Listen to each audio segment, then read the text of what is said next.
Bharatiya Janata party के राष्ट्रीय अध्यक्ष राजनाथ जी ने नई टीम की घोषणा की है और अभी 12 बजे हमने कार्य समिति की सूची भी घोषित की है। और सब अगर देखेंगे तो देश के सभी राज्यों से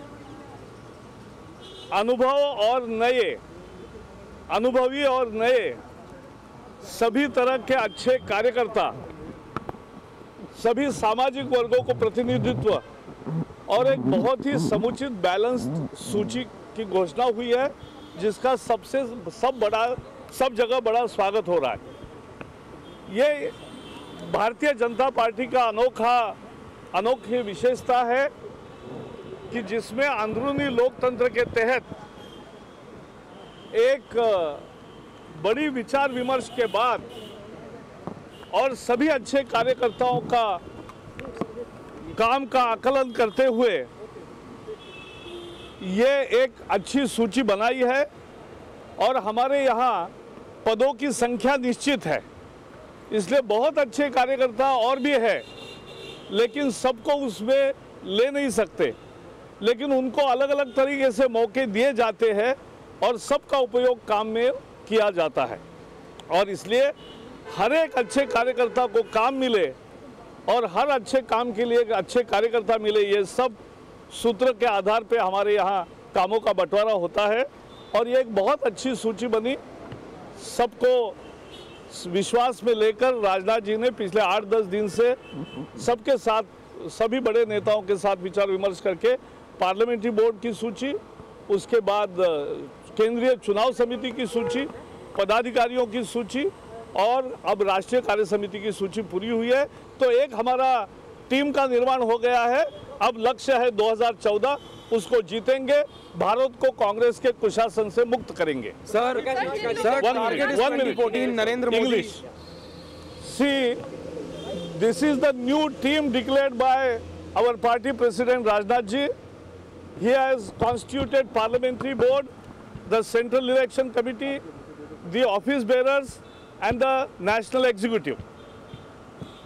There is a real internal democracy in BJP, and that's why last 1 week he has consulted with all our senior leaders and has come out with this list which contains names from all the states, which takes into account all, it makes a fine social and regional balance as well as experience and youth, and it has really provided a comprehensive list of the office bearers, and everybody is welcoming this list because this is the list which has been prepared with meticulous planning.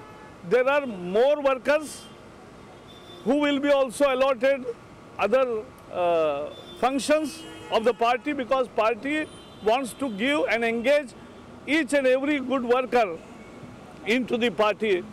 This is now the team for 2014, which will throw out the UPA government and bring in the new NDA regime. But Prakash ji, surely the selection of somebody like Mr. Amit Shah is a contentious decision. I mean, is this team Modi, is this team BJP at the end of the day?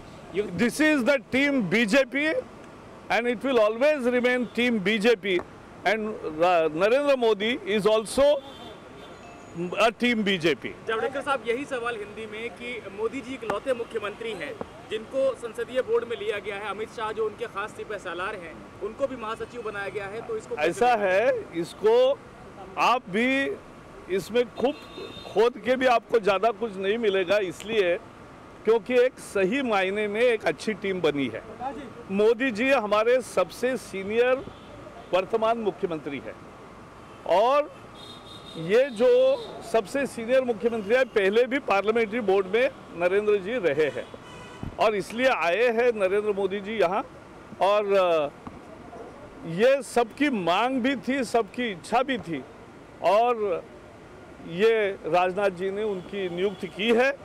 तो ये मुझे लगता है एक बहुत ही आनंद का माहौल देश भर में है कि इससे अब एकदम जोर से काम में शुरुआत होगी नई टीम के नेतृत्व में आपको लगता है अमित शाह पर जो आरोप है नकारात्मक एक मैसेज जा सकता है, ऐसा हमला? मुझे ऐसा नहीं लगता। अमित शाह के बारे में हमने लगातार बात की है, न्यायालय में अपना मामला चलेगा, लेकिन जो सच्चाई है वो भी सामने आएगी, ये हमें पूरा भरोसा है।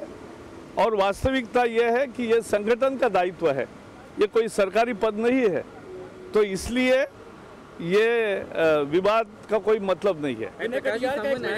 नहीं, विनय कटियार जी से अभी बात हुई है और कोई ऐसा उन्होंने बयान नहीं दिया है। वो सबसे महत्वपूर्ण जो हमारी होती है, आखिर हर विधानसभा के टिकट और लोकसभा के टिकट, राज्यसभा के टिकट, विधान परिषद के टिकट, ये चुनाव समिति में घोषित होते हैं और चुनाव समिति में के सदस्य विनय कटियार जी है। Yashwant Sinha is our senior leader, yes.